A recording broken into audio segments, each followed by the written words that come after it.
Iran নতুন করে আমেরিকাকে আবারও চালে কাহিল করে দিয়েছে। একদিকে আমেরিকার জন্য দুঃসংবাদ আসছে প্রতিদিন, আর ইরান নতুন নতুন চালে কার্ড খেলছে আমেরিকার বিরুদ্ধে। দর্শক, আপনাকে শুনতে এবং দেখতে পাচ্ছেন ক্লিয়ার? আমাকে একটু কমেন্ট করে জানান তো যে দেখতে ও শুনতে পাচ্ছি। আলহামদুলিল্লাহ, গফর গাও। ওকে, আপনার লাইভের অপেক্ষা থাকে কিন্তু পাই না। পান না কেন? এই যে পেয়েছেন আমাকে, একদম ক্লিয়ার। কলকাতা ভারত থেকে রবিউল ইসলাম, নায়েব আলী টাঙ্গাইল থেকে ক্লিয়ার। ওকে, শুরু করে দিচ্ছি, বেশি লম্বা করবো না, সংক্ষিপ্ত সময়ের জন্য লাইভে এসছি। আমেরিকার নেভার এরিয়া 51 জায়গাটার নাম যারা শোনেন গায়ের পশম থমথম মানে কেঁপে উঠবে। মার্কিন যুক্তরাষ্ট্রের নেভাডের যে এরিয়া 51 একটি অজানা রহস্যের জায়গা। সচরাচর এখানে অনেকে যেতে পারে না, সচরাচর না, কেউ যেতে পারে না। বলা হয় যে মরুভূমিতে মার্কিন যুক্তরাষ্ট্রের একটি এয়ারবেস। এটা নিয়ে রূপকথার মতো অনেক গল্প সাজানো আছে। আমেরিকা তার সবচেয়ে ভয়ঙ্কর অস্ত্রগুলো এখানে গোপন করেছে। বলা হয় এখানে ভিন জগতের প্রাণীর আগমন ঘটে, নাকি আমেরিকা এমন কোনো সামরিক অস্ত্র তৈরি করেছে যেটা ভিন গ্রহের কোনো প্রাণীর মতো করে। মার্কিন যুক্তরাষ্ট্রের বেশ কজন পরমাণু বিজ্ঞানী হঠাৎ করে নিখোঁজ, তাদের সন্ধান মিলছে না। তারা কি কোনো ভিন গ্রহে প্রবেশ করেছেন? কিছু একটা ঘটছে আমেরিকার এরিয়া 51-এ। তো বলা হচ্ছে যে এই নেভাডার মরুভূমিতে তপ্ত বালুর নিচে এক রহস্যের জাল বিছিয়ে রেখেছে মার্কিন যুক্তরাষ্ট্র। গত 24 থেকে 48 ঘন্টায় মার্কিন যুক্তরাষ্ট্রের নেভাডার এই তপ্ত বালুর নিচে 17 বার ভূকম্পন হয়েছে, যার মাত্রা 4.4। সঙ্গে সঙ্গে বিশ্বব্যাপী প্রশ্ন উঠছে, আমেরিকা তার পারমাণবিক পরীক্ষা চালালো কিনা। এবং সঙ্গে আরো অনেকগুলো বিষয় যুক্ত হয়েছে। এর মধ্যে একটি তার পারমাণবিক বিজ্ঞানী, যারা পরমাণু বিজ্ঞানী তারা বেশ কত নিখোঁজ আছেন। তারপরে বলা হয়েছে যে নেভাড বা এই অঞ্চলটি, যেটি বলছে এরিয়া 51, এই অঞ্চলটির মাটির নিচেই কেন এই কম্পন, যেখানে আমেরিকার রহস্যের জাল তৈরি করা। এবং 24 থেকে 48 ঘন্টায় এই ভূকম্পনের মাত্রা 4.4 এবং 17 বার, টানা 17 বার ভূকম্পন হয়েছে। বিভিন্ন মাধ্যম বলছে যে আমেরিকা ইরানে কোনো নিউক্লিয়ার অ্যাটাকের জন্য হয়তো এখানে নিউক্লিয়ার টেস্ট চালিয়েছে, মাটির ভূগর্ভস্থ মাটির নিচে কয়েক মাইল নিচে তারা পারমাণবিক পরীক্ষা চালিয়েছে। কেউ বলছে আমেরিকা তার কোনো ভয়ঙ্কর অস্ত্র হাজির করতে যাচ্ছে, যেটা টেস্ট করেছে মাটির নিচে। কেউ বলছে আমেরিকার অজানা কোনো ভয়ঙ্কর, যেটা ভিন গ্রহের কোনো একটি বিশেষ অদৃশ্য বা কোনো একটি সদৃশ্য বা কোনো একটি ভয়ঙ্কর কিছু আমেরিকা টেস্ট করছে ইরানের বিরুদ্ধে পরীক্ষা মানে ব্যবহারের জন্য। এরকম নানান রকম তথ্য উঠে আসছে এখন বড় বড় গণমাধ্যম, সেটা Washington post, new York Times, হ্যাঁ, আর অন্যান্য গণমাধ্যমে আসছে। অর্থাৎ মার্কিন প্রেসিডেন্ট ডোনাল্ড ট্রাম্প তিনি ইরানের বিরুদ্ধে এমন কিছু করছেন, নাকি এটি একটি প্রাকৃতিক ভূমিকম্প। সবকিছু মিলে এই মুহূর্তে অনেকের টেনশন অনেক রকম। 2 নম্বর খবরটি হলো ইরান আমেরিকাকে নতুন নতুন কয়েকটি চালে আটকে দিয়েছে। প্রথম থেকে ইরান বলেছিল যে তারা কোনোভাবে আমেরিকার সাথে নিউক্লিয়ার ইস্যুতে আলাপ করবে না। অবশেষে ইরান রাজি হয়েছে যে তারা ঠিক আছে, তুমি যদি চাও আসো আমরা নিউক্লিয়ার ইস্যুতে কথা বলবো। তুমি কি বলতে চাও আমি শুনি, আমি শুনবো। তো সিদ্ধান্ত তো তুমি দিবা না, সিদ্ধান্ত আমি দেব। তো আমার শুনতে তো সমস্যা নাই, আসলে তুমি বলতে চাও। তার আগে যে চালটি আমেরিকাকে দিয়েছে, ইরান থেকে বা হরমুজ প্রণালী থেকে তেল নিয়ে যাওয়ার সময় ইউরোপীয় কিছু দেশ ইরানকে টোল দিয়েছে। ইরান তো এখন এই যুদ্ধের পর সোনার হার মানে সোনার ডিম পাড়া হাঁস পেয়েছে হরমুজ প্রণালী। তো মার্কিন যুক্তরাষ্ট্র খেপে গিয়ে বলেছে যে যেই সব দেশ ইরানের কাছে টোল দিয়ে বা ইরানকে টাকা দিয়ে এখান থেকে তাদের জাহাজ পার করবে বা তেল কিনবে, আমি তাদেরকে স্যাংশন দেবো, তাদের ট্যারিফ বাড়িয়ে দেবো। কিন্তু সেই দেশগুলো অদৃশ্য কারণে আমেরিকার বন্ধু ইউরোপের দেশ, ইউরোপ গেছে খেপে। তুই বেটা কে ট্যারিফ দেয়? তুই ট্যারিফ করস, তোর নাম ট্রাম্প, দেখে তুই শুধু ট্যারিফ করবি। তুই সবাইকে ট্যারিফের ভয় দেখাস, তোর নিজের ভয় নাই। তুই একা একটা দেশ পৃথিবীতে একাই লড়াই করবি, সব তোর থেকে আলাদা করে ফেলবি। আয় তোকে আমরা খেলা দেখাই।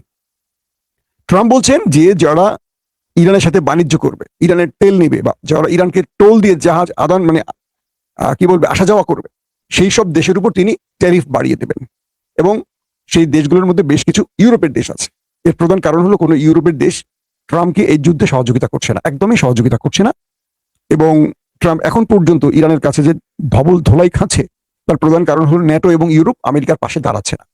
এখন প্রশ্ন করা যায় যে ইউরোপ আসলে আমেরিকার পাশে দাঁড়াচ্ছে না কেন? তার অনেকগুলো কারণ আছে। আমি দুই একটা কারণ বলি। এক, এই যুদ্ধ আমেরিকা ইউরোপের সাথে প্ল্যান করে আসেনি। এই যুদ্ধে আমেরিকা কেবল ইসরায়েলের পরিকল্পনা এসছে। এবং এই যুদ্ধ ট্রাম্প ইসরায়েলের সাথে এসছে, ইউরোপকে কাছে আনি নাই। তার প্রধান কারণ ইসরায়েল বলেছিল এই যুদ্ধে সময় লাগবে 2 থেকে 3 দিন, সর্বোচ্চ 5 দিন। ইরান শেষ, আমেরিকার বিজয়। তাই ইউরোপকে কাছে ডাকে নাই। একাই ইসরায়েলকে নিয়ে আমেরিকা মাখন খাবে, ইরানের তেল গ্যাস সব লুট করবে। ইউরোপকে আনলে তো সেই তেল গ্যাস আবার ইউরোপকে ভাগ দিতে হবে। কিন্তু ইরান এমন ভাবে ট্রাম্পকে পেঁচিয়ে ফেলবে, এটা ট্রাম্প বোঝে না। যে কারণে এখন ট্রাম্প বিপদে পড়ে ইউরোপকে ডাকছে, আর ইউরোপ আসছে না। তুমি তো আমাকে বলে ডাকো, আমাকে ডাকো নাই, বা তুমি তো এই যুদ্ধে আমাকে নিয়ে আসো নাই। তুমি এখন বিপদে পড়ে আমাকে ডাকছো, আমাকে জিজ্ঞেসছিলে যুদ্ধ শুরুর আগে? তুমি তো ইসরায়েলকে জিজ্ঞেসো, ইসরায়েলকে নিয়ে মোকাবেলা করো। আর ট্রাম্পের কথা আমি যেহেতু মাইন্ড কাছে পড়ছি, তোমরা আসো, তোমরা আমাকে বাঁচাও। কিন্তু ইউরোপ আসছে না। আর ইরান কৌশলের নিচে কি, ইরান মানে ইউরোপ যাতে এই যুদ্ধে না আসে আমেরিকার পাশে, তাই হরমুজ কার্ডটা খেলছে। কারণ কয়েকটা বিষয় ভালো করে শুনতে হবে। ইউরোপ দেখছে যে আমরা হাজার হাজার মার্কিন সেনা আমাদের দেশে ঘাঁটিতে রেখে দিয়েছি, আর আমেরিকা আমাদেরকে বাঁচানোর নাম করে হাজার হাজার সেনা আমাদের দেশে বসিয়ে রেখেছে। আমাদের বাঁচাবে কি? সে তো নিজে ইরানের হাতে বাঁচে না। আমরা তো রাশিয়ার ভয়ে নেটো বানিয়েছি, রাশিয়ার ভয়ে মার্কিন সেনাদের আমাদের দেশে রেখেছি, তাই তো? যেই দেশটি ইরানের সাথেই পারে না, সেই দেশটি রাশিয়ার সাথে কি লড়বে? আসেন মূল খবরটা কি এবার। জার্মান চ্যান্সেলর খুব ক্ষেপে গেছেন। তিনি ড্রাম ড্রাম মানে টেম্পুকে, অর্থাৎ আমাদের ড্রাম চাচ্চুকে এমন ধোলায় দিছেন। তিনি কি করছেন? তিনি ট্রাম্পকে বলছেন, আমার জার্মান থেকে তোমার সেনাদেরকে নিয়ে চলে যাও। এই মুহূর্তে জার্মানি 35,000-এর মতো বা তার কিছু বেশি মার্কিন সেনা রয়েছে। অর্থাৎ পৃথিবীর 80টি দেশে 800 মার্কিন ঘাঁটি রয়েছে। এর মধ্যে 16টি আরবের ঘাঁটি কিন্তু ইরান ধ্বংস করে দিয়েছে। মানে গালফ কান্ট্রির মধ্যে 16টি যে ঘাঁটি ছিল এগুলো কিন্তু ইরান একদম অবলষ্ট করে ফেলেছে। অবলষ্ট বোঝেন? আমার ছেলে মাঝে মাঝে বলে অবলষ্ট হয়ে গেছে বাবা, কিছু নষ্ট হয়ে গেলে। তাই শব্দটা আমি আপনাদের বললাম, অবলষ্ট হয়ে গেছে। তো গালফ কান্ট্রি দেখলো যে আমেরিকা আমাদেরকে বাঁচানোর নাম করে আমাদের ট্রিলিয়ন ট্রিলিয়ন পেট্রোডলার নিচ্ছে, ওরা আমাদের বাঁচাবে কেউ? এক ইরানের হাতে মার খেয়ে সোজা হয়ে গেছে, ওর ঘাঁটি মাটির কিচ্ছু নাই, এখন সব লন্ড ভন্ড। গালফ অবাক হয়ে গেছে, এই আমেরিকা আমাকে বাঁচাবে? এটা পসিবল? সে নিজে তো নিজের প্রাণ বাঁচাতে পারে না। তো দ্বিতীয়ত ইউরোপ দেখলো যে তারা জার্মানির 35,000-এর মতো ধরেন মার্কিন সেনা রয়েছে। তো জার্মান চ্যান্সেলর দেখলেন যে কি রে ভাই, এই আমেরিকা যুগের পর যুগ আমার দেশে বসে আমার তেল আমার টাকাগুলি খাচ্ছে, ওরা তো নিজেকে বাঁচাতে পারে না, ওরা আমাদের বাঁচাবে কি? তারপর ইরানের সাথে লড়াইটা বাঁধার পর ফ্রান্স, স্পেন সহ আরো বেশ কিছু ইউরোপীয় দেশ যখন বললো আমেরিকাকে যে আমার ভূমি, আমার আকাশ, আমার স্থল তুমি ব্যবহার করতে পারবা না ইরানের বিরুদ্ধে, ডাইরেক্ট সাফ আমেরিকাকে না বলে দিয়েছে। যে কারণে আমেরিকা তাদেরকে আবার তেল নেওয়ার রাস্তা করে দিয়েছে। ওকে, তুমি আমার পাশে দাঁড়িয়েছে যেন, তুমি এখন আমার মিত্র, যাও তেল নিয়ে যাও, বা টাকা পয়সা দিয়ে যাবা, টোল দিয়ে যাবা, ফ্রি না। তো জার্মান ছিল আমেরিকার পক্ষে, সেই জার্মান এখন আমেরিকাকে বলছে মিস্টার প্রেসিডেন্ট ট্রাম্প, তুমি তোমার সেনা নিয়ে আমার দেশ ছাড়ো। বুঝতে পারছেন? অর্থাৎ এই মুহূর্তে ডোনাল্ড ট্রাম্পের আমেরিকা পৃথিবীতে একা হয়ে পড়ছে, সব জায়গা থেকে তাকে ঘাট ধাক্কা দিয়ে বিদায় করে দিচ্ছে। স্পেন বিদায় নিতে বলছে, ফ্রান্স বলছে, এখন জার্মান বলছে, জার্মান তুমি আমার দেশ ছাড়ো। প্রথমে 5,000 সেনাকে সরিয়ে নেওয়া হবে, তারপর ধারাবাহিক সব সেনাকে সরিয়ে নেওয়ার ঘোষণা আসতে যাচ্ছে। স্পেন কি বলে, জার্মান আজকে ঘোষণা দিয়েছে মার্কিন সেনাদের জার্মান ছাড়তে হবে।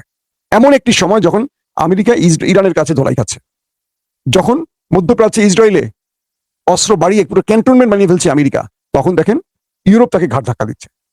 এই খবরটি আমেরিকার মাসনাদে বা আমেরিকার জনগণের জন্য বিশাল ধাক্কা, যে আমেরিকার পরাশক্তি বা সুপার পাওয়ার আমেরিকার অবস্থা কি, যে তাকে এখন মানুষ ডাকছে না, বরং বিদায় নিতে বলছে। বিদায় নাও, দূর হও আমার দেশ থেকে তুমি। এক ইরান আমেরিকাকে কোথায় নামিয়ে দিয়েছে কল্পনা করতে পারেন? ট্রাম্প তো প্রচুর খেপে গেছে। ইউরোপ বলছে তুমি কে স্যাংশন দেওয়ার, তুমি কে আমাদেরকে ট্যারিফ যোগ করার? তুমি কথায় কথায় ধমকি দিবা, ফিনল্যান্ড নিবা, এটা করবা ওইটা করবা, তুমি হুমকি দাও, নেটো সব তুমি, তোমার কথা চলতে হবে না। তুমি তো ইরানের কাছে মায়ের খেয়ে শহীদ হয়ে গেছো, সোজা হয়ে গেছো সাপের মতো। তুমি আমাদের ট্রেড দেওয়ার কে? তুমি রাশিয়ার হাত থেকে আমাদের বাঁচাবা, যে জন্য আমরা নেটো বানাইছি, রাশিয়ার হাত থেকে বাঁচার জন্য। এক ইরানের সাথে পারছো না তুমি, তুমি আমাদের রাশিয়া থেকে বাঁচাবা? এটা সম্ভব? ট্রাম্প বেচারা পড়ে গেছে বহা মাইন কাছে পায়। এখন ইরান বলছে ঠিক আছে, তুমি নিউক্লিয়ার ইস্যুতে কথা বলতে চাও, আসো আমার সাথে কথা বলো, কিন্তু তোমাকে আমি যেটা বলছি তার থেকে আমি এক চুল ছড়বো না। হরমুজ প্রণালী তোমাকে ছাড়তেই হবে, হরমুজে তুমি থাকতে পারবা না, আমি তোমাকে ডুবিয়ে দেবো। তোমাকে আমি ওয়ার্নিং দিচ্ছি, সময় দিচ্ছি, তোমার দিন শেষ আমেরিকা, তোমার দিন শেষ আমেরিকা। তোমাকে 40 দিন আমি খেয়ে দিয়েছি, তুমি আরো অস্ত্র নিয়ে ঢোকো আরবে, আমি তোমাকে ছাড়বো না। আমি তোমার চাই আরো আনো তুমি, কারণ তোমাকে শেষ করতে আমি মজা পাই। আজকে ইরানের একজন পার্লামেন্ট মেম্বার আরবকে হুমকি দিয়ে কি বলছে জানেন? আরবকে হুমকি দিয়ে বলছে, হে আরব,